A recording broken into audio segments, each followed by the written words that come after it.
小玲专属程小时特制心愿串，无偿聆听串，无偿聆听他发牢骚，陪他哭，陪他发泄，陪他喝酒。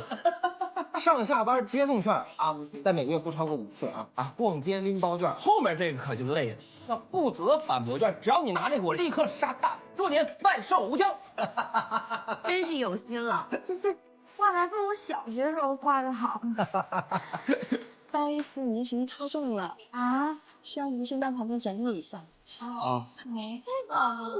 这还没带，没啥，都是必需品。你是出颜色了吗？人少跑路啊，带这么多东西。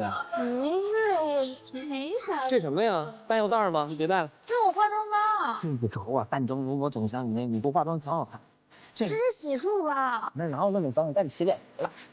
这是什么呀？这相机。这不有个相机吗？俩相机啊。是胶片相机，这是数码相机。你带数码的，说是你也不会用，回来又不好洗，你这有点过分了吧？同学们，这你再让我带上，柳叶给我抓紧教我。